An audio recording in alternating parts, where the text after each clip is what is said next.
Exercise number 4.1 question number 7। Question number 7 में हमने देखा, उसने कहा दो नंबर्स लिखें स्मॉलर देन 2, 2 से छोटे दो नंबर। अगर आपको नहीं समझ आती है तो आप नंबर लाइन भी ड्रॉ कर सकते हो। अगर मैं नंबर लाइन के थ्रू आपको बताऊं तो ये 0 है, 1 2 3, मैक्सिमम आप 3 तक ले जाएं इसको।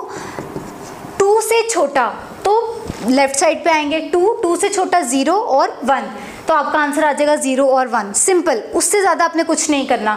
ग्रेटर देन -2, -2 से बड़े 4 नंबर आपने उसको बताने हैं। -2 से बड़े नंबर्स की बात करेंगे तो मैं राइट साइड की तरफ जाऊंगी, अगर हम छोटे नंबर की बात करेंगे तो मैं लेफ्ट साइड पे आऊंगी। अब क्योंकि बड़े नंबर्स की बात हो रही है तो मैं किस तरफ जाऊंगी, राइट साइड पे। -2 से 4 बड़े नंबर कौन से होंगे, 1 2 3 4, यानी -1 0 1 2। अगर आप नंबर लाइन ड्रॉ कर लेते हैं तो आपके लिए बहुत आसानी हो जाती है।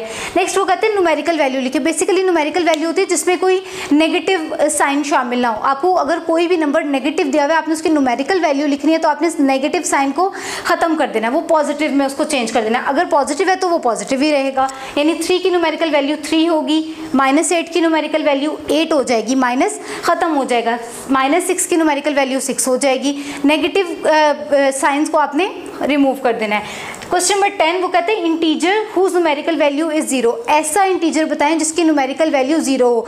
डेफिनेटली 0 की न्यूमेरिकल वैल्यू 0 ही होगी। ऐसा तो नहीं है कि 0 की न्यूमेरिकल वैल्यू 1 हो, नहीं, नेगेटिव है तो वो पॉजिटिव हो जाएगा। 0 ना नेगेटिव होता है ना पॉजिटिव होता है, 0 के साथ कोई भी साइन लगा दें उससे कोई फर्क नहीं पड़ता। क्वेश्चन नंबर 11 उसने कुछ नंबर्स दिए हुए हैं और कहा है इनको असेंडिंग और डिसेंडिंग में अरेंज करें। सबसे पहले मैं असेंडिंग में अरेंज करूंगी, फिर आप डिसेंडिंग में, फिर मैं आपको बताऊंगी एक में चेंज कर दें तो वो ऑटोमेटिकली दूसरे में खुद ब खुद कन्वर्ट हो जाता है। छोटी सी उसकी ट्रिक है, मैं आपको बताऊंगी। हमने यहाँ नंबर लाइन ली हुई है, मैं इसी से ही आपको बताऊंगी कि आपने इसको अरेंज कैसे करना है।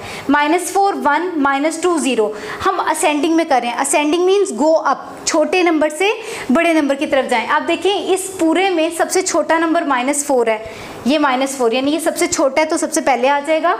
उसके बाद -2 आ रहा है तो -2 लिखेंगे, -2 के बाद 0 आ रहा है तो 0 लिखेंगे और लास्ट पे 1 आ रहा है तो हम उसको 1 लिख देंगे। असेंडिंग में चेंज हो गया। डिसेंडिंग में चेंज करने का सबसे आसान तरीका क्या होता है, इसी को बैकवर्ड लिख दें, यानी एंड पे 1 था, 1 शुरू में आ जाएगा, फिर 0, फिर -2 और फिर -4।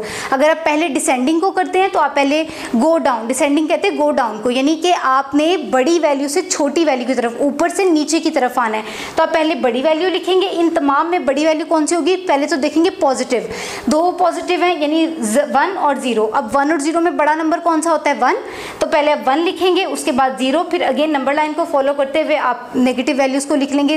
अगर आप नंबर लाइन को फॉलो करते हैं तो गलती के चांसेस खत्म हो जाते हैं। तो कोशिश करें रफ साइड पे एक नंबर लाइन बना लें और उसी से बेशक सारे सवाल कर लें, उसमें कोई मसला नहीं होता, लेकिन नंबर लाइन से गलती कोई नहीं होती। ऐसे खुद से करेंगे तो चांसेस हैं कि शायद आप 1% 2% 10% कहीं ना कहीं गलती कर जाएं। तो कोशिश कीजिएगा कि इन तमाम क्वेश्चंस की प्रैक्टिस नंबर लाइन के थ्रू कीजिएगा और जितनी एक्सरसाइज आपको करवा दी गई है उसकी ज़्यादा से ज़्यादा प्रैक्टिस करें ताकि आपकी एक्सरसाइज जो है वो अच्छी तरीके से क्लियर हो जाए।